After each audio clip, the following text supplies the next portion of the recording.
My name's Gary and I've definitely got the biggest gunnels in town.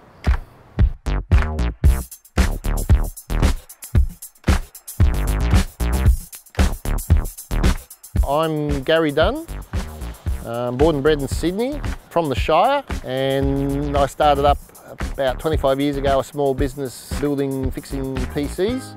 I've got a Surtees, which is a New Zealand manufactured boat. One of the good things in the 6.5 is it can hold 200 litres of fuel and you've still got a cool tank. The dry weight of the boat is, with the motor, is about 1250. So on the trailer all up is about 1650, and then by the time you add fuel and all your fishing gear, it's about 1850.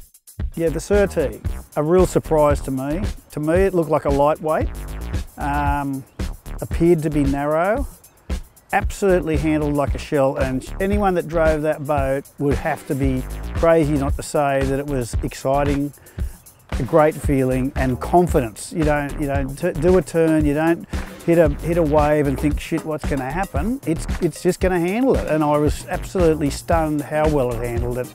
So yeah, the Surtees, great ride. It really cuts through the water. It never banged once. It never banged once, and we were into some pretty heavy chop, pushing into the wind. It went well down. I suppose that was a bit of a surprise package. The Surtees, it rode quite well on the water. I was relatively impressed with the way it moved around. I was very pleased after having a ride in all the other boats that I feel that we've got the softest ride out of the boats that we've been on. That Surtees, the gunnels on it, you could almost sleep on them. I'm sure you would sleep on them. When I was commercially fishing, I had wider gunnels put on my boat to sit gear on, and I quite often laid on the sun on it, and this thing you could do the same. It was amazing. The build quality is again up there with the others, very well welded, very nicely finished. But I'd have to say the deck is huge. It's an awesome deck. You know, he tends to do a lot of bay fishing, flatties, bit of offshore stuff. Wants a big deck so you can have 3 or 4 people in there, and yeah, it definitely suits his needs. The only negative that I could see was the dash might have been a little bit lower and giving you a little bit more space to put your equipment. Equipment actually, your sounder and your navigation gear sat on top of the dash, which took a bit of windscreen space, which I really didn't like.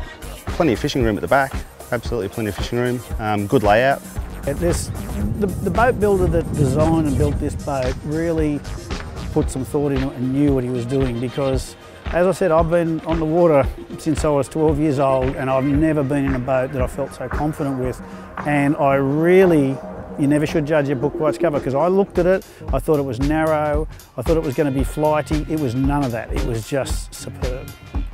Expectations were a bit low, I must admit, when I got on it, but fuck me, when you put the hammer down, it was like a wolf in sheep's clothing. The value for money I felt was probably, you know, the price bracket of it. I thought you're not really getting your bang for buck. Just little things with it, you know, like the carpet, but and probably the dash layout and the ballast flap with the rope. I thought, you know, on mine you've got the electric one there. I just thought little things like that. Surprise packet? Surprise pack Surtees, definitely. This Surtees was the softest riding Surtees I've ever been in. There's something special going on below the waterline there. Yeah, the fit out is very, very basic, and I feel like a commercial fisherman every time I step aboard one, but the softness in the ride makes it all worthwhile. And the end result was that being in the field with the other boats, I made a good decision.